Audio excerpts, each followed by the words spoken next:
सैयद की बात चली तो एक सैयद की बात भी बता दो। सुभान अल्लाह, आले रसूल की क्या निस्बतें हैं, आले रसूल की क्या मोहब्बतें हैं, आए मैं आपको बता दूं।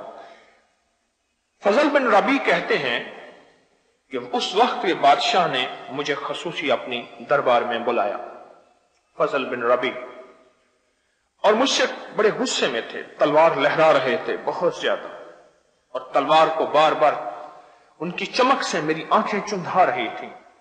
मुझसे कहने लगे, एक शख्स के बारे में हुक्म है, उसको अभी गिरफ्तार करके ले आओ, और अगर तू गिरफ्तार करके ना लाया तो यह तलवार तेरे ऊपर। मैंने पूछा वो कौन है? कहा तुम मूसा बिन जाफर बिन अली बिन अल हुसैन बिन अली इब्न अबी तालिब को जानते हो, यानी इमाम मूसा काजिम को जानते हो? मैं जानता हूं। कहा उनको गिरफ्तार करके मेरे पास लाओ, और मैंने आज उनको सजा देनी है। और कोड़े मारने वालों और जल्लादों को बुला लिया कि तैयार रहो। ये कोड़े मारने वाले भी आ गए, जल्लाद भी आ गए। मैं हजरत इमाम मूसा काजिम के घर की तरफ रवाना हुआ। खजूरों के पत्ती बनी एक मामूली सी झोंपड़ी के दरवाजे पर पहुंचा। वहां आप रिहायश वजीर थे। एक हबशी गुलाम खड़ा था। मैंने उससे कहा, अपने मालिक से मिलने की इजाजत तलब करो। कहा, कोई इजाजत नहीं, आप आ जाएं। अंदर गया, देखा तो गुलाम के हाथ में मिकरास था। मिकरास कहते हैं कैंची से। वो आपकी पिशानी और नाक पर कसरत सजदा की वजह से पढ़ने वाले गट्ठे काट रहा था, सजदों की कसरत की वजह से। आले रसूल की निस्बतें सजदों के साथ है, इबादतों के साथ है। अगर सच्चा इश्क है मोहब्बत आले रसूल का, तो वो सच्चा इश्क जिंदगी में मुंतकिल होगा। उनका सच्चा इश्क मैं के सजदे की वजह से आपकी पिशानी और नाक से जो गोश्त था वो मिकरास कैंची से काट रहा है गुलाम। मैंने इमाम को सलाम अर्ज किया, आपको खलीफा याद फरमाते हैं। फरमाया, भला खलीफा का हमारे साथ क्या ताल्लुक? हम फकीर वो बादशाह। उसने कहा, जी बहरहाल आपको याद फरमाते हैं। अच्छा, कहा कि अगर हमारे हबीब कमली वाले का फरमान हमारे सामने न होता है, हदीस हमारे सामने न होती, तो हम कि खुलफा का इकराम करें, मैं हरगिज ना जाता, चल पड़े। मैंने कान में आहिस्ता से अर्ज किया, हजरत जरा गौर से सुनिएगा इस वाक़े में आले रसूल और आज के मजमून को। मैं जरा आज के मजमून में भी आपको इसमें कुछ मिलने वाला है, अभी मिलने वाला है, गौर से सुनिएगा। मैंने कान में अर्ज किया कि हजरत, बादशाह आपको सजा देना चाहता है, कोड़े मारने वाले और जल्लाद तैयार हैं। मेरी दिल में मोहब्बत थी आले रसूल की, और पर बादशाह का मैं गुलाम था। बादशाह की हुकूमत और हुक्म भी सामने था, और उधर आले रसूल की हुब और मोहब्बत और अजमत भी सामने थी। ये दोनों चीजें सामने थी। अच्छा, और मैं अपने आप को ज़हनी तौर पे तैयार कर लें कि आप सजा दिए जाएंगे। अच्छा, फरमाया, मेरा रब को वो नहीं जानता, दुनिया और आखिरत का मालिक है, और वो मुझे कोई सजा नहीं दे सकेगा। फजल बिन रबी कहते हैं, उन्होंने अपने हाथ को सर के इर्द गिर्द 3 मरतबा गश्त की। ये मेरी तरफ देखें, ऐसे हाथ को सर के इर्द गिर्द 3 दफा गश्त की, जैसे वारना नहीं कहते, वारना, हाथ को वारना, 3 दफा ऐसे गर्दिश दी, और आमाल किए। कुछ दुआएं पढ़ी जो मैं न सुन सका, पढ़ी जो मैं न सुन सका, और मेरे साथ चल पड़े। मैं दरबार के अंदर गया, आप बाहर खड़े हो गए। अंदर गया तो बादशाह बेचैन था।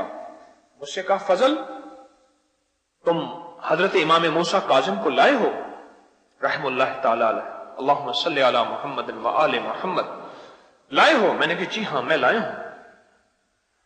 तो फिर मैं उन्हें अंदर ले आओ। बादशाह ने कहा, उन्हें तुमने परेशान तो नहीं किया, तुमने उन्हें अजियत तो नहीं दी, तुमने कोई तकलीफ तो नहीं दी? नहीं। और मैं बादशाह के रवैये पे हैरान कि अभी पल भर में, थोड़ी देर में पहले तो बादशाह ने जल्लाद को और कोड़े मारने वालों को पहले से तैयार रखा था, अभी क्या हो गया?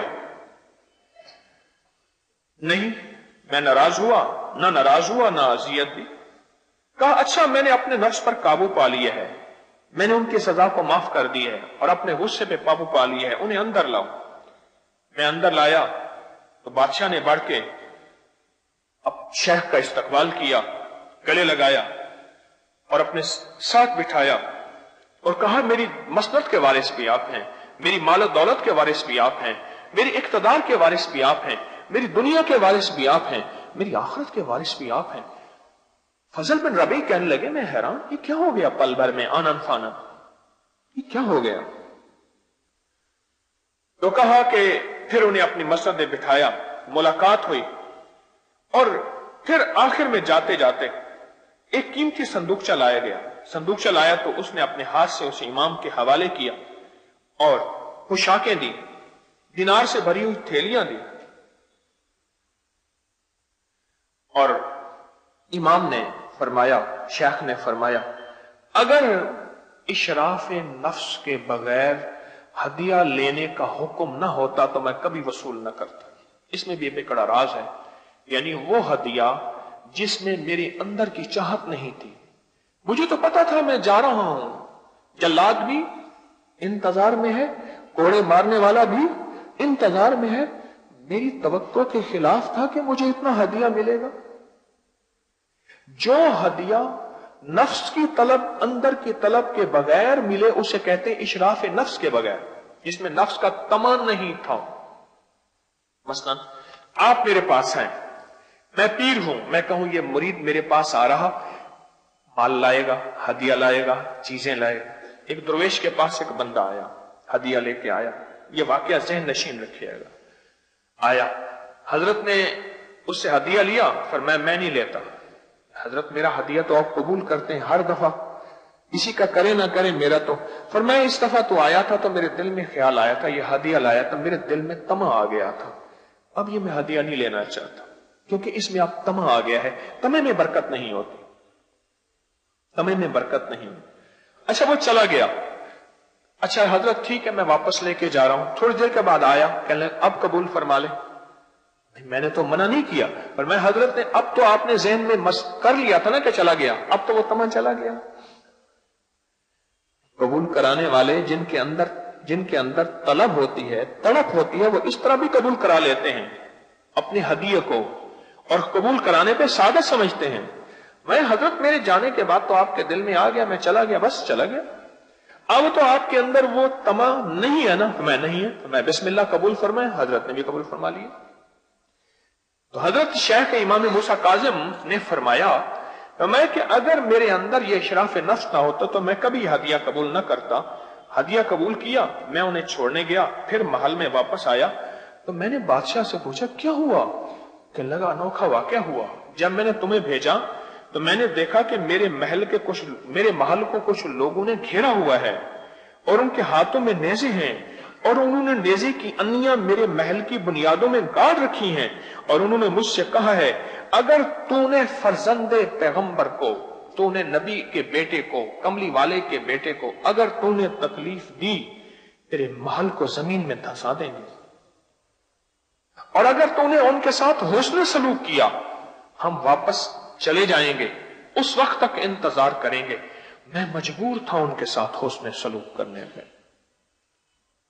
وہ کیا ہاتھ تھا جو 3 دفعہ اپنے سر پہ انہوں نے وارا تھا؟ وہ یہی مسنون اعمال، یہی حفاظت والے اعمال، یہی اللہ کی ذات کے ساتھ تعلق، اور یہی دعائیں تھیں جن دعاؤں کی نسبت سے رب نے ان کی حفاظت کی۔